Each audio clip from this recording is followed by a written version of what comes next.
Limitations, planning की limitations भी होती हैं। Planning is a universal process. जैसे कि हम लोगों ने देखा है, प्लानिंग पूरी दुनिया भर में किए जाने वाला काम है। कोई भी फील्ड में आप चले जाओ, कोई भी फील्ड बिना प्लानिंग के काम नहीं करता। प्लानिंग जो है वो इंसानों को गाइडेंस देता है, यानी सही दिशा बताता है। उसमें कोई कभी कभी परफेक्शन भी होती है, कभी कभी नहीं भी होती। कभी वो एकदम सही होती है प्लानिंग, कभी नहीं होती। लेकिन जितना लोगों ने देखा है, क्रिटिक्स ने और एक्सपर्ट्स ने, यानी कि जो शोधकर्ता है या फिर जो जानकार हैं, उन्होंने हमें यहाँ पर कुछ चीज़ें बताई हैं।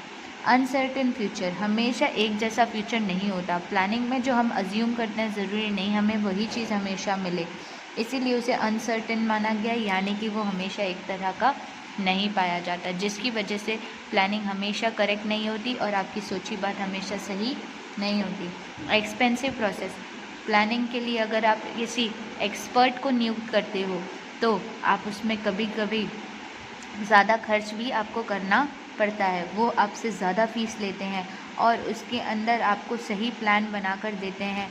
उनके लिए उन्हें ताकत, टाइम और पैसा, हर चीज़ की ज़रूरत होती है और इसी वजह से प्लानिंग थोड़ी मुश्किल और महंगी भी पड़ती है। टाइम कंज्यूमिंग है। प्लानिंग करने के लिए हर चीज़ की इन्फॉर्मेशन इकट्ठा करके फिर उसके अंदर हर चीज़ का मीन्स आपको हर चीज़ को आपको नापना पड़ता है कि क्या प्रॉफिट का चांस है, क्या लॉस का चांस है और उसमें और कोई ऑप्शन निकल सकता है या नहीं। इसकी वजह से वो ज़्यादा लंबा काम है, इसीलिए उसे एक टाइम कंज्यूमिंग काम माना जाता है, यानी समय इसमें ज़्यादा लगता है। प्लानिंग जो है वो इररेलेवेंट है। इररेलेवेंट का मतलब होता है इसके अंदर कुछ ऐसी चीज़ें हैं जिनके बारे में आपको आइडिया भी नहीं होती और अचानक हो जाती हैं, इसीलिए उसे इररेलेवेंट माना गया है।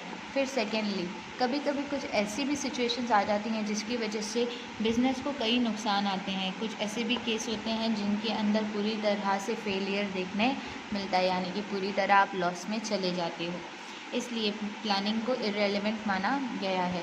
फिर टेंस टूवर्ड्स रिजिडिटी, प्लानिंग जो है वो रिजिड है, यानी उससे ज़्यादा बदला नहीं जा सकता। प्लानिंग के अगर हम बदल देते हैं तो फ्यूचर का प्रोग्राम बिगड़ जाता है और सिचुएशंस कुछ ऐसी आ जाती हैं मैनेजर्स और काम करने वाले के लिए जिसके अंदर थोड़ा प्रेशर बढ़ जाता है और कई बार इस प्लान की वजह से आपके और आपके साथ काम करने वालों के बीच नुकसान आता है।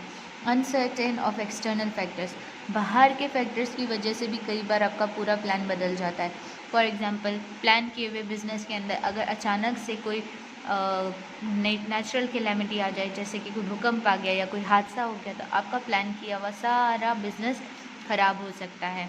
इनकम्प्लीट इन्फॉर्मेशन, अगर आपको कोई अधूरी इन्फॉर्मेशन ला के देता है तो आप उससे हिसाब गलत लगाओगे और गलत हिसाब की वजह से आपको नुकसान भी हो सकता है और जैसा आप सोचो वैसा रिज़ल्ट नहीं मिलता। कई बार रेस्ट्रिक्शंस होती हैं क्योंकि एम्प्लॉयज़ जो होते हैं वो बड़े क्रिएटिविटी नहीं करना चाहते। प्लानिंग के हिसाब से कुछ लोगों की कैपेसिटी के होने के बाद भी वो उन्हें ज़्यादा मौके नहीं मिल पाते, जिनकी वजह से नुकसान पाया जाता है। कई बार प्लानिंग को बदला नहीं जा सकता और नए चीज़ें अगर आप उसमें जोड़ो तो सारी प्लानिंग डिसबैलेंस हो जाती है। फिर यूज़ ऑफ फॉल्टी मेथड्स, कुछ ऐसे भी मेथड कुछ लोग यूज़ कर जाते हैं जिनकी वजह से स्टैटिस्टिक जो है वो पूरा डाउन चला जाता है और जो आपका एस्टिमेट होता है, यानी जो आपने अज्यूम किया हुआ रिज़ल्ट है वो आपको मिल नहीं पाता। इन्फॉर्मेशन गलत हो जाती है या कभी कभी आपको टाइम सही नहीं मतलब अगर सही समय पर सही फैसला ना लिया जाए तो भी आपका जो प्लान किया हुआ प्रोसेस है वो गलत हो जाएगा, जिसकी वजह से आप नुकसान पाओगे। इन सभी के अलावा कई और भी फैक्टर्स हैं, जैसे कि लीडर अगर अच्छा ना मिले तो भी आपका गलत हो जाएगा। पहले से ही सोच के प्लानर ने रख लिया है और अब वो वक्त के हिसाब से बदलना नहीं चाहता तो भी वो गलत बात है। टेक्नोलॉजी अगर पुरानी चलाई जा रही है तो भी प्लानिंग काम नहीं करेगी और अगर छोटी छोटी प्रॉब्लम्स के ऊपर ध्यान ना दिया जाए तो भी प्लानिंग काम नहीं करेगी। इस तरह से कंट्रोल जो है वो पूरा आपका छूट जाता है और आपको इस तरह से आपके सेकंड ऑप्शंस भी आपको उसमें मदद नहीं कर पाते।